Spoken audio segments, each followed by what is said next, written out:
Hello everyone, I hope you all are happy and healthy and taking good care of yourself, both at the physical and the mental level. आज का जो हमारा video का topic है वो काफ़ी interesting है और इंट्रिगिंग भी है। मैं हमेशा अपनी सारी वीडियोस में बात करती हूँ कि इंसान को भगवान ने फाइनेस्ट स्पीशीज़ बनाया है।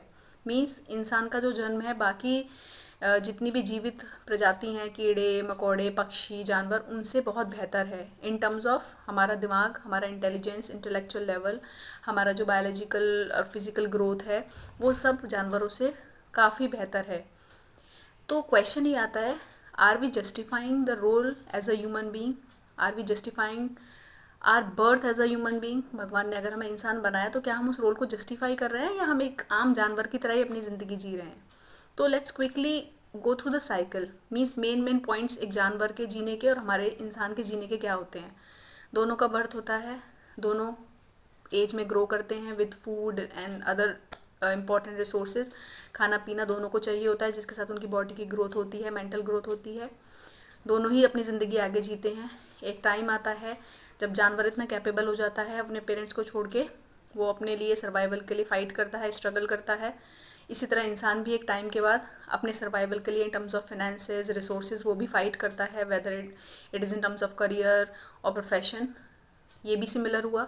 उसके बाद family settlement, means settle down होते हैं फैमिली में, रिप्रोडक्शन होता है, फैमिली आगे बढ़ाते हैं, वो जानवर भी करते हैं। पेरेंटहुड, वो सब भी जानवर और इंसान दोनों के सिमिलर है।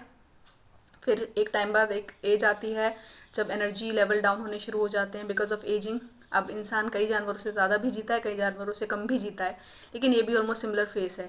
उस एनिमल की भी डेथ होती है, किसी भी और लिविंग स्पीशीज़ की भी डेथ होती है और इंसान की भी डेथ होती है। तो यहाँ पर क्या डिफरेंस है? आप कैसे कह सकते हैं कि मेरे गली में जो जानवर घूम रहे हैं या मेरे घर में जो पेट एनिमल्स हैं, मैं उनसे डिफरेंट लाइफ जी रही हूँ या जी रहा हूँ? अगर सिर्फ आप सुबह उठ रहे हैं, खा रहे हैं, खाने के लिए स्ट्रगल कर रहे हैं, whether in terms of career और वट एवर, और फिर रात को आते हैं, फिर सो जाते हैं, फिर सुबह वही साइकिल चल रही है, तो वो एक जानवर भी कर रहा है। वो भी उठेगा, फिर खाना ढूंढेगा, खाना खाएगा, पेट भर जाएगा, फिर सो जाएगा, फिर अगले दिन वही साइकिल में जिएगा, फिर एक टाइम आएगा जब उसकी भी डेथ हो जाएगी, इंसान की भी हो जाएगी। तो जो इंसान को इतना स्ट्रॉन्ग इंटेलेक्चुअल इंटेलेक्ट दिया है भगवान ने, दिमाग दिया है, या उसकी जो कैपेबिलिटीज़ हैं जो कि किसी और जानवर या किसी और स्पीशीज़ में नहीं होती, लिविंग स्पीशीज़ में, whether it is emotional, whether it is in terms of strength, whether it is in terms of intelligence, तो are we justifying that role as a human being? क्या हम इंसान की तरह उस रोल को जस्टिफाई कर पा रहे हैं, या फिर भगवान ने हमें जानवर बना दिया होता तो भी आई थिंक हम वही करते जो भी कर रहे हैं? क्योंकि जो मैंने आपको बताया साइकिल है वो तो इंसान जी रहा है। तो कहने का मतलब ये है कि अगर हमें इंसान का जन्म मिला है तो हमें सिर्फ एक जानवर की तरह ही नहीं जीना है। एज अ ह्यूमन बीइंग अगर हमें कुछ भी भगवान ने टैलेंट दिया है तो उसको हमें बाहर लाना है। जो कैपेबल है उसको दूसरों के लिए कुछ करना है, सोसाइटी के लिए कुछ करना है। किसी भी तरीके से आप जिस भी तरीके से कंट्रीब्यूट कर सकते हैं, मीन्स आप एक ऐसी छाप छोड़ सकते हैं कि मुझे इंसान में बना या बनी तो मैंने कुछ अपने जाने के बाद कुछ ऐसा छोड़ा है जो कि एक जानवर नहीं कर सकता था। कुछ ऐसा एक डिफरेंस होना चाहिए आपके बर्थ में और एक जानवर के बर्थ में।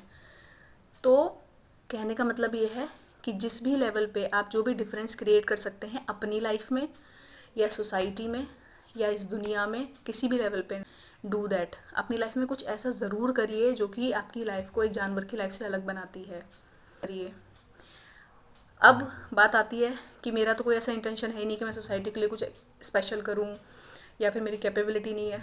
Forget about any one else, किसी और के बारे में छोड़िए, अपने बारे में ही देखिए। एटलीस्ट अपनी लाइफ को जस्टिफाई करिए कि अगर मैं एज अ ह्यूमन बीइंग पैदा हुई हूँ तो मैंने अपनी लाइफ अच्छे से जी, मैंने वो सब किया जो मैं करना चाहती थी, टेकिंग इन टू कंसिड्रेशन कि जो मैं करना चाहती हूँ उससे किसी और को हार्म नहीं हो रहा है, राइट? तो एटलीस्ट अपनी लाइफ को पूरी तरह जीना चाहिए, आपको जीना आना चाहिए। कुछ अलग करिए, अपने पैशंस को फॉलो करिए, ठीक है? अपनी लाइफ को इंटरेस्टिंग बनाइए। अगर आप कैपेबल हैं या आपके अंदर कोई ऐसा टैलेंट है जिससे आप दूसरों के लिए भी कुछ कर सकते हैं तो वो ज़रूर करिए। सिर्फ एक प्लेन लाइफ जीना, एक प्लेन रूटीन जीना इज़ नॉट द लाइफ। शायद हमें भगवान डॉग बनाता, गाय बनाता या कोई भी जानवर पक्षी बनाता, और आज जो हम इंसान बने हैं उसमें कोई डिफरेंस नहीं है। हमने खुद ही को डिफरेंस को ख़त्म कर दिया है, तो हमें वो डिफरेंस मेंटेन करना है। हमें कुछ ऐसा करना है जिससे कि हमारा ये जो बर्थ है, हमारा जो जीवन है इंसान की तरह, वो जस्टिफाई हो सके। तो आप मुझे बताइएगा क्या ऐसा कर सकते हैं आप, या आपके पर्टिकुलर आपके जीवन में आप क्या ऐसा कर रहे हैं जो आप कह सकते हैं कि नहीं, मैं जानवरों से अलग ज़िंदगी जी रहा हूँ या जी रही हूँ, मैं ये करती हूँ या करता हूँ जिससे मेरी लाइफ जानवरों से या पक्षियों से या अदर लिविंग स्पीशीज से अलग है। Do share your views on this with me, क्योंकि हो सकता है आप कुछ ऐसा शेयर करें जो दूसरे को मोटिवेट करे। Okay, so do let me know through your comments, and take care of yourself. Bye bye, see you.